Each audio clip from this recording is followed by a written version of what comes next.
புகார் இப்போ வரைக்கும் எதுவும் வரல. வரக்கூடாததான் நாங்கள் எதிர்பார்க்குறோம். அதுதான் முக்கியம். வரக்கூடாது, அந்த மாதிரி புகார்கள் வரக்கூடாதுன்றது தான் எதிர்பார்க்குறோம். இந்த புகார்கள் வந்து காலதாமதமா வருதா? புகார்கள் வந்து காலதாமதமா வருதா? இந்த பாலியல் புகார்கள் வந்து காலதாமதமா வருதா? நீங்க என்ன கேட்டீங்க? நீங்களே வந்து ஒத்துழைக்காம இருக்கலாமே. அதனுடைய அடிப்படை அர்த்தம் அதுதான். நாங்க ஒத்துழைக்காம இருப்போம். அதனுடைய நேரடி முதன் பாதிப்பு வந்து தயாரிப்பாளருக்கு தான் போவோம். ஆக அவங்களுக்கு வந்து இது வந்து இது தெரிஞ்சுக்கணுன்றதுக்காக அவங்களுக்கு நான் சொல்றோம். இந்த பாலியல் வரது சார் பல நடிகர்கள், குறிப்பா ராஜாவை தவிர பல நடிகர்கள் வந்து பெய்டு இன்டர்வியூ சொல்லி தான் பணம் வாங்கிட்டு தான் சார் மீடியாக்களை பேசிட்டு இருக்காங்க. மீடியாக்கள் தேடி யாரையும் போய் பேசி இருக்கல. பல நடிகைகள் ராஜாவை தவிர பேசுற எல்லாருமே வந்து காசு வாங்கிட்டு தான் வந்து மீடியாவில் பேச வராங்க. நாங்களா வந்து யாரையும் டிஆர்பி பேசி போகல. இதுதான் உண்மை, இதுதான் உண்மை.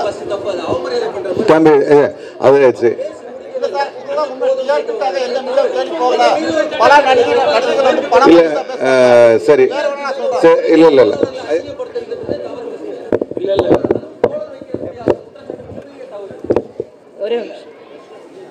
எடுங்க, அதை எடுங்க. இல்ல உங்களை தோழர் நீங்க தோழர்னு கூப்பிட்டதுனால அதே ஒரு உரிமையோட நான் உங்களை வந்து ஒரு கேள்வி கேட்கிறேன். யாருமே இந்த சேனல்ஸ் வந்து நாங்க கேட்கல, அவங்களா வந்து பேசுறாங்க அப்படின்னு சொல்றீங்கல்ல. இது ஆரம்பிச்சதுல இருந்து எத்தனை சேனல்ஸ் ஃபோன் பண்ணி எங்களை கூப்பிட்டாங்க பேசுங்க அப்படின்னு சொல்லி கூப்பிட்டாங்க, இன்னும் கேட்டுக்கிட்டு இருக்காங்க அப்படின்னு எங்களுக்கு தெரியும். அது ஒண்ணு. இன்னொன்னு வந்து சில உண்மைகள் தெரியாம ஏதோ உண்மைகள் யாரோ சொன்னதை வச்சுட்டு அதனுடைய அந்த ஒரு தலைப்பை வந்து வேற விதமாக வேர்டிங்ஸ் எல்லாம் வச்சுட்டு அந்த மாதிரியான வார்த்தைகள் உபயோகிக்கிறது, ரொம்ப தரக்குறைவான வார்த்தைகள் உபயோகிச்சுட்டு இருக்கிற இந்த சேனல்ஸை பத்தி எங்களுக்கு இந்த மாதிரியான புகார் இருக்கிறது ரொம்ப ரொம்ப ரொம்ப நியாயமானது. அதை ஏத்துக்க மாட்டோம் அப்படின்னு நீங்க சொன்னீங்கன்னா எங்களுடைய குடும்பத்தையும் எங்களுடைய சொந்த வாழ்க்கையையும் பாதிக்கிற மாதிரியான வார்த்தைகளை நீங்க உபயோகிக்கிறீங்க எல்லா சேனல்ஸ்ல இருந்தும் நீங்க போடுற போது. அது வந்து தவிர்க்கணும் அப்படின்னு நான் நினைக்கிறேன். அதையும் சொல்லிக்கிட்டு உங்க கிட்ட போய் வந்து பேச வேண்டாம்னு ஏன் சொல்றோம்னா, நீங்க யாராவது அதுக்கு தீர்வு சொல்ல முடியுமா? நீங்க சொல்லுங்களேன். யாராவது ஒரு பெண் வந்து உங்க முன்னாடி வந்து பேசுறாங்கன்னா அதற்கான தீர்வு நீங்க கொடுக்குறீங்களா? இல்ல பொதுமக்களுக்கு தெரியப்படுத்தி பொதுமக்கள் ஏதாவது தீர்வு காண முடியுதா?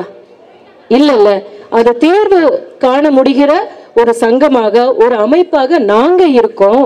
அதனால எங்க கிட்ட முதல்ல வந்து சொல்லுங்க. உங்களுடைய பிரச்சனையை தீர்க்கறதுக்கான இடத்துல நாங்க தான் இருக்கோம். மீடியாக்கள் கிடையாது, பொது சமூகமும் கிடையாது. அதனாலதான் நான் சொல்றேன், முதல்ல எங்க கிட்ட வந்தீங்கன்னா இந்த பிரச்சனை தீரணும் தானே. யார் எந்த பெண்ணுக்கு நடந்தாலும் அந்த பிரச்சனைக்கு எதிராக நம்மளை தட்டி கேட்கறதுக்கு ஒருத்தங்க போய் கேட்கறது அப்படின்ற இடத்துல யார் இருக்காங்களோ அவங்க கிட்ட நீங்க வாங்க அப்படின்னு நாங்க சொல்றதுல எந்த தவறும் இருக்கிறதா எனக்கு தோணல தோழர். நாங்க அழைக்கிறது இல்லைங்க தோழர்.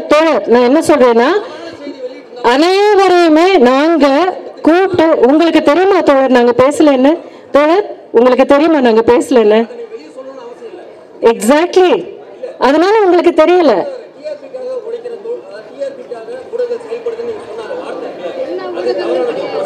எல்லா ஊடகங்களும் கிடையாதுங்க. ஆனா நிறைய பேர் வந்து இப்படி தரக்குறைவா பேசிக்கிட்டு இருக்காங்க அப்படின்றத சொல்லுங்க சார். இல்ல சார் ஒரு நிமிஷம் சார். இப்போ நடிகர் சங்கம் சம்பந்தப்பட்ட பொதுக்குழு நடந்திருக்கு. இது சம்பந்தமான ஏதாவது கேள்விகள் இருந்தா கேளுங்க. நான் இவர் வந்து கேட்கறதுக்கு நம்ம பேசணும்னா அது வேற மாதிரி பேச வேண்டிய வரும். ஏன்னா நானே பாதிக்கப்பட்டவன் என்ன. நான் தயவு செஞ்சு உங்கள்கிட்ட ஒரு வேண்டுகோள் வைக்கிறேன். இங்க நோக்கம் வந்து பொதுக்குழு நடந்திருக்கு. பொதுக்குழு சம்பந்தமான நியாயமான கேள்விகளை கேளுங்க. அதான் எல்லாருக்கும் நல்லது.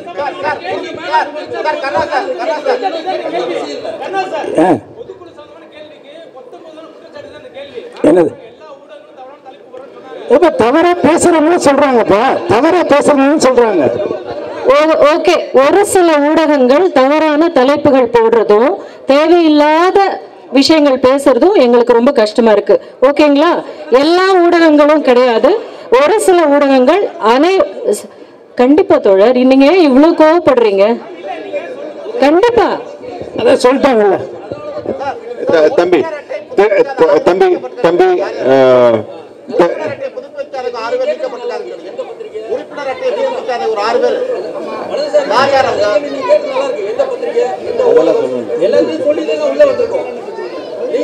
இல்ல தம்பி நான் சரி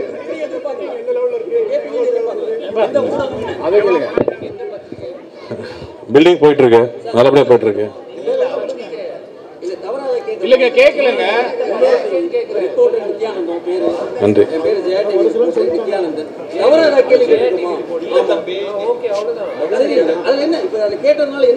இனியா சரி யாரு என்ன ஏதுன்னு கேட்டு தெரிஞ்சுக்கிறது தப்பே இல்லையே. ஸோ பில்டிங் போயிட்டு இருக்குங்க. இப்போ கடந்த சரி நான் பேசுறேன், நன்றி. இப்போ வந்து ஜனவரி மாதம் எங்களுக்கு வந்து லோன் சாங்ஷன் ஆச்சு. அது திரும்ப பில்டிங் தொடங்குறக்கே 4 மாதம் ஆச்சு. ஏன்னா நாங்கள் வந்து அந்த ஃபிக்ஸ்ட் டெபாசிட்டை போட்டு தான் நம்ம ஆரம்பிக்க முடிஞ்சிச்சு. ஏப்ரல் மேல இருந்து தான் நாங்கள் பில்டிங் ஸ்டார்ட் பண்ணி போயிட்டு இருக்கோம். இப்போ 5 வருஷம் தாமதமானதுனால பழைய இன்ஜினியர்ஸ், பழைய ஸ்ட்ரக்சரல் இன்ஜினியர், ஆர்கிடெக்ட்லேருந்து எல்லாருமே கொண்டு வரது பெரும் பாடாக இருந்துச்சு. ஸோ அதெல்லாம் பேசி சில பேர் வந்திருக்காங்க, சில பேர் வரல. அப்படிங்கிறப்போ புது ஆட்களை நியமிச்சு இப்போ பேங்க் உள்ளே வந்துட்டதுனால பேங்க் சட்ட விதிகளுக்கு ஏற்ற மாதிரி கணக்கு வழக்குகள் பார்க்கணும். அந்த எல்லா விஷயங்களும் சரி செஞ்சு இப்போ கடந்த 3 மாசமா ஃபாஸ்ட்டாக போயிட்டு இருக்கு. நவம்பர் டிசம்பர் மழைக்கு முன்னாடி வெளிக்கட்டமைப்பை முடிச்சிடணுங்கிறது தான் இப்போ திட்டமாக இருக்குது. ஸோ அதுக்கான வேலைகள் ஃபாஸ்ட்டாக போயிட்டு இருக்கு. அவங்க கொடுத்துருக்க டேட் மார்ச்க்குள்ளே முடிச்சிடுவோம்னு சொல்லியிருக்காங்க. ஸோ அதுக்கான எவ்வளோக்கு எவ்வளோ செலவு குறைக்க முடியும், எவ்வளோக்கு எவ்வளோ வேகமாக முடிக்க முடியுமோ அதுக்கு தேவையான எல்லா முடிவுகளும் எடுத்துகிட்டு இருக்கோம்.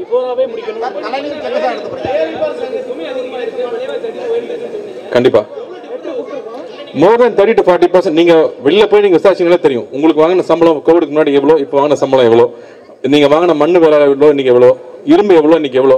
முக்கியமாக சம்பளங்கள் ரொம்ப ரொம்ப உயர்ந்துருச்சு. 30-40% மேலே போயிடுச்சு. அது எல்லாமே அனௌன்ஸ் பண்ணியிருக்கோங்க. எல்லாமே முதல்ல ஒவ்வொரு வாட்டியும் நம்ம அனௌன்ஸ் பண்ணியிருக்கிறோம். எதுங்க 30-40% மேலே போயிடுச்சுங்க. அதாவது 40% நான் பில்டிங் முடிச்சுட்டு நான் உங்களுக்கு சொல்கிறேன் எவ்வளோ வந்திருக்கு. ஏன்னா என்ன செலவு பண்ணிக்கிட்டு இருக்கோம், முடியும் போது நான் உங்களுக்கு சொல்கிறேன். அதாங்க அவங்க மார்ச் தான் கொடுத்துருக்காங்க. ஆமாம் சொல்லியிருக்காங்க. எங்களுக்கே ரொம்ப எக்ஸைட்டிங்காகவும் இருக்குது. ஸோ அதுக்கான பேச்சுவார்த்தை ஆரம்பிச்சிட்டோம். இப்போ கமல் சார் வெளிநாடு போயிருக்காங்க. வந்ததுக்கப்புறமா தொடர்ந்து பேசுவோம். அடுத்து ரஜினி சாரை மீட் பண்ணணும். எல்லாரும் சேர்ந்து பண்ணலாம் அப்படிங்கிறது தான் அதில் ஒரு முயற்சி. ஏன்னா எல்லாரும் சேர்ந்து பண்ணி ரொம்ப வருஷம் ஆயிடுச்சு. அதுக்கு ஒரு சந்தர்ப்பம் ரஜினி சார் கொடுத்த ஐடியா தான் அது. அது கமல் சாருக்கு ரொம்ப பிடிச்சிருக்குங்கிறதுனால அது சார்ந்த பேச்சுவார்த்தைகள் இனி தொடரும். அதுக்கு பிளானிங் ஒரு பெரிய டைம் ஆகும். வெயிட் பண்ணுங்க, எல்லாத்தையும் கேட்டு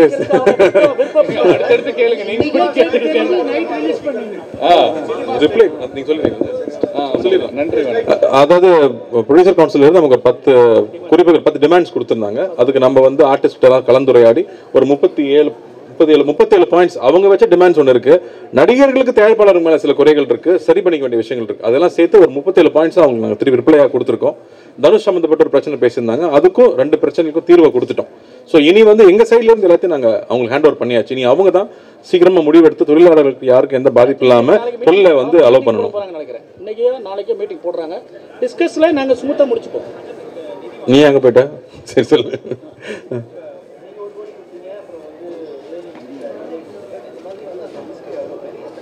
அது ஒவ்வொரு வாட்டி எல்லாத்தையுமே நாங்கள் பப்ளிக்கில் சொல்லியிருக்கோம். திரும்ப இங்கே ரிப்பீட் பண்ணணுமான்னு சொன்னீங்கன்னா, நான் கமல் சார் கொடுத்துருக்காங்க, நெப்போலியன் சார் கொடுத்துருக்காங்க, சிவகார்த்திகேயன், தனுஷ், நான் என்ன மட்டும் மிஸ் பண்ணிடுறீங்க சார்.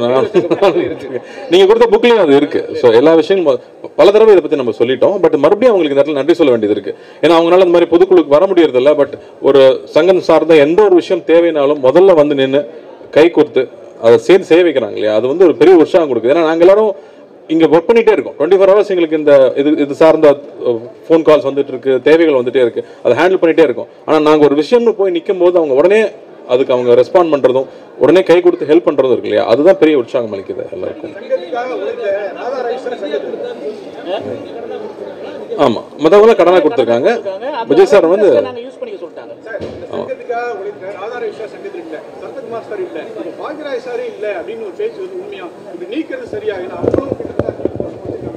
இல்லை ஒரு நிமிஷம், ராதா ரவி சார் இல்லை, அவங்க சரத்குமார் சார் இல்லைங்கிறது ஏன் என்ன என்பது இது பல ஆண்டுகளுக்கு முன்னாடி நடந்தது. உங்களுக்கு தெரியாத ஒன்றும் இல்லை. ஏன் அவங்க நாங்கள் உள்ளே வந்தது, எதுக்காக நடவடிக்கை எடுத்தோம் போனோன்னு கோர்ட்டு மூலிமா கேஸ் போச்சு, அதன் மூலிமா அவங்க வெளியே போனாங்க என்பது உங்களுக்கு தெரியும். திருப்பி இப்போ கேட்கறதுனால சொல்கிறேன். பாக்யராஜ் சார் வந்து திருப்பி அவங்க வந்து என்ன பண்ணாங்கன்னா, பாக்யராஜ் கூட சேர்ந்து ஒரு 2 உறுப்பினர்கள் எலெக்ஷன் முடிஞ்ச பிறகு நாங்கள் எல்லாரையும் அண்ணன் தம்பி மாதிரி எல்லாரும் ஒன்றா வாங்க இன்விடேஷன் பண்ணி நிறைய இன்வைட் பண்ணியிருந்தோம் அவங்களை எல்லாருமே. அப்படி இருந்தும் நன்றி என்ற ஒரு கடிதத்தின் மெயினாக வச்சு எங்களை முழுக்க முழுக்க குற்றம் எங்கள் மேலே எழுதி தவறாக எழுதியிருந்தாங்க.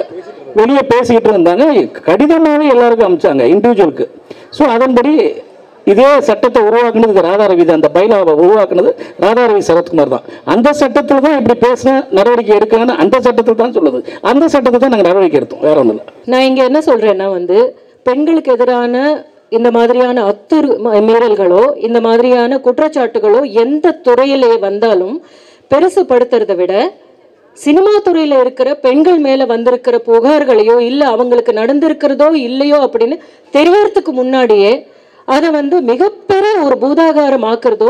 ஏன்னா சென்சேஷனலிசம் அப்படின்றது சினிமா நடிகர்களுடைய பெயர்கள் வந்தால் மட்டும்தான் அதிகமாக ஆகுது அப்படின்றதுனால மிகப்பெரிய அருவருக்கத்தக்க விதத்தில் வந்து எங்கள் பெண்களை பற்றி நடிகைகளை பற்றி உட்கார்ந்து பேசிக்கிட்டு இருக்கிறதும் இதை வந்து எங்களுக்கு எவ்வளோ புண்படும் அப்படின்றது உங்களுக்கு தெரியல. ஏன்னா வந்து எத்தனையோ பிரச்சனைகள் நடந்துட்டு இருக்கு. இப்போ வந்து கிருஷ்ணகிரியில் 13 வயசு பெண்கள் இருக்கு, 13 பேரை வந்து மிகப்பெரிய அத்துமீறல் ரேப் நடந்திருக்கு. அதை வந்து சென்சேஷனலைஸ் பண்றதுக்கு ஆனால் அந்த இடத்துக்கு நம்ம போகக்கூடாது. போகிறத விட இங்கே வந்து புகார் அளிக்காமல் இதை வந்து எத்தனையோ வருஷங்களுக்கு முன்னாடி நடந்தது அப்படின்னு பேசுறத திரும்ப திரும்ப திரும்ப திரும்ப திரும்ப திரும்ப எல்லா நிகழ்ச்சிகள்லையும் எல்லா ஊடகங்களையுமே போடுறதுக்கான காரணம் என்ன?